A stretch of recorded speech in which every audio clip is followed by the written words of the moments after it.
Hello students, आज हम class 10th की गणित का जो हमने एक्सरसाइज स्टार्ट कराई थी उसी के आगे के क्वेश्चन की ओर पढ़ते हैं। तो सबसे पहले हमें एक्सरसाइज के थर्ड क्वेश्चन को करने से पहले ये पता होना चाहिए कि बड़ी से बड़ी संख्या निकालना हो तो हमें मासा ज्ञात करना होता है, और यदि छोटी से छोटी संख्या निकालना हो तो हमें लासा निकालना होता है। तो हम देखते हैं थर्ड क्वेश्चन हमें क्या दिया हुआ है। यहाँ पर बड़ी से बड़ी संख्या ज्ञात कीजिए जिससे 245 और 1029 को भाग देने पर प्रत्येक दशा में 5 शेष बचे। हमारे पास 5 शेष बचे, ऐसी संख्या निकालनी है। तो 5 शेष रहे, इसके लिए हमें जो 245 दे रखा है उसमें से 5 माइनस करना पड़ेगा तो 240 आएगा, और 1029 में से 5 माइनस करेंगे तो 1024 आएगा। अब जो हमारे पास 240 और 1024 आया है, हम इनका मासा ज्ञात करेंगे। इससे पहले हमने आपको यूक्लिड विभाजन का मेथड बताया था। अब इसका ये सेकंड मेथड है जो थोड़ा सा शॉर्ट है उस वाले मेथड से।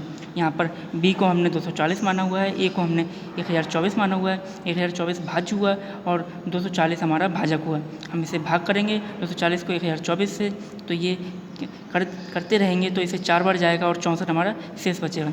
अब जो 64 हमारा शेष बचा है वह हमारा भाजक हो जाएगा, और जो 240 है वह हमारा भाज्य हो जाएगा। फिर इसे हल करेंगे हम तो 48 शेष बचेगा। 48 ये हमारा भाजक हो जाएगा और 64 जो है वह हमारा भाज्य हो जाएगा।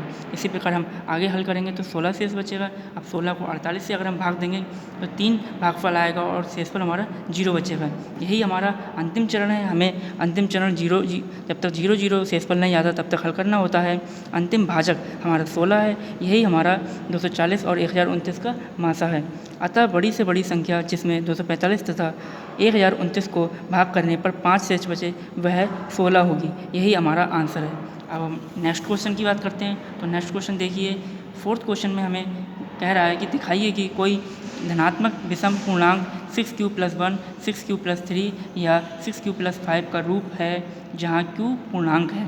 तो इसके लिए हमें दे रखा है कि q हमारा पूर्णांक है, तो q एक पूर्णांक है, अतः q जो है वो बड़ा होगा 0 से या फिर बराबर होगा। q की वैल्यू 1, 2, 3, 4 कुछ भी हम पुट कर सकते हैं। तो 6q + 1, 6q + 3, 6q + 5 ये विषम पूर्णांक हैं, ये हमें सिद्ध करना है। तो सबसे पहले हम q बराबर 1 लेने पर इसमें 6q + 1 में पुट करते हैं तो हमारा पास 7 आता है। 7 ये भी हमारा एक विषम पूर्णांक है। इसी प्रकार q1 लेने पर हम 6q + 3 में पुट करते हैं तो 9 आता है। यह भी हमारे पास एक विषम पूर्णांक है। 6q + 5 में अगर पुट करते हैं 1 को तो 11 आता है। यह भी एक विषम पूर्णांक है। तो अतः हम कह सकते हैं कि 6q + 1, 6q + 3, 6q + 5 विषम पूर्णांक के ही रूप हैं। चलिए हम नेक्स्ट क्वेश्चन की बात करते हैं। तो नेक्स्ट क्वेश्चन में हमें यूक्लिड विभाजन एल्गोरिथम का प्रयोग करके 255 और एक 1309 और 1326 का मासा निकालना है। तो इसमें देखिए हम क्या करते हैं।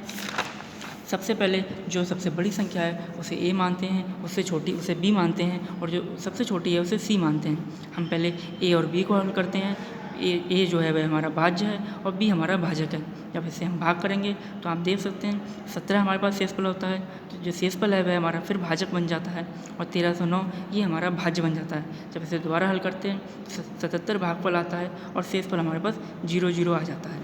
अब हम नेक्स्ट स्टेप में जो हमारे पास 17 आया था उसे d मानते हैं और ये हमारा भाजक हो जाता है। जो हमारी नेक्स्ट संख्या c बची थी उसे हम भाज्य मानते हैं और ये हमारी 255 थी। फिर हम 17 को 255 से भाग करते हैं तो हमारे पास फिर शेषफल 0 आ जाता है और भागफल से 17 आ जाता है। तो यहाँ पर हमारा जो भाजक है वह 17 है, अंतिम भाजक 17 है। तो अंतिम भाजक 17 ही 1326 और 1309 और 255 का मासा है। यही इसका आंसर है। चलिए अब नेक्स्ट क्वेश्चन 6 क्वेश्चन की ओर बात करते हैं। तो यहाँ पर हमें 616 दे रखा है और 32 दे रखा है, और दोनों समूहों को एक ही स्तंभ में चलना है। स्तंभों की अधिकतम संख्या, अधिकतम मैंने आपको बताया था कि मासा निकालते हैं वही निकालना है। तो सबसे पहले मासा निकालना है। तो a हमारी बड़ी संख्या हो गई, b हमारी छोटी संख्या हो गई, ये भाज्य हो गया, ये भाजक हो गया। 32 को 616 से भाग करेंगे तो 29 भागफल आएगा और शेषफल 8 आएगा। फिर हम यहाँ पर जो भाजक शेषफल है उसे भाजक मानेंगे और जो हमारा भाजक है उसे भाज्य बना देंगे। तो 8 को 32 से भाग करेंगे तो 4 आएगा और शेषफल हमारा 0 आ जाएगा। यही हमारा अंतिम चरण है तथा अंतिम भाजक 8 ही 616 और 32 का मासा है। अतः इसमें अधिकतम क्वेश्चन में अधिकतम स्तंभों की संख्या पूछ रहा था, तो अधिकतम स्तंभों की संख्या कितनी होगी? 8 होगी। अब आपको जो 8th क्वेश्चन और 9th क्वेश्चन दिख रहा है, ये 7th और 8th और 9th क्वेश्चन ये आपको होमवर्क से करना है, जिस प्रकार हमने 4th क्वेश्चन किया हुआ है। चलिए अब नेक्स्ट क्वेश्चन 10वें क्वेश्चन की ओर बढ़ते हैं।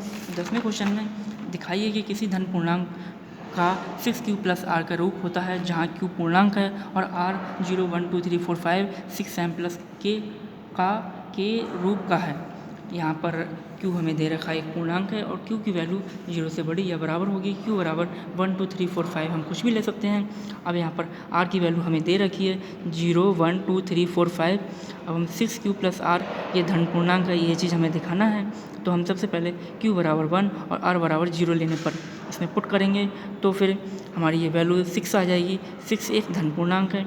अब हम दूसरे स्टेप में यहाँ पर q बराबर 2 और r बराबर 1 लेंगे, इसमें पुट करेंगे तो q की वैल्यू हमारी 13 आ जाएगी। तो ये भी एक धन पूर्णांक है। इसी प्रकार अगर हम m को 0 1 2 3 माने तो m की वैल्यू 1 और r की वैल्यू 1 लेने पर यहाँ पर 6m प्लस r में पुट करेंगे तो पूरी वैल्यू 7 आ जाएगी। ये भी हमारी एक धन पूर्णांक है, अतः 6q प्लस r एक धन पूर्णांक है। ठीक है, ये क्वेश्चन आपका हल होता है। अब आपके नेक्स्ट क्वेश्चन जो 11th और 12th क्वेश्चन है, ये भी आपको होमवर्क से करने हैं।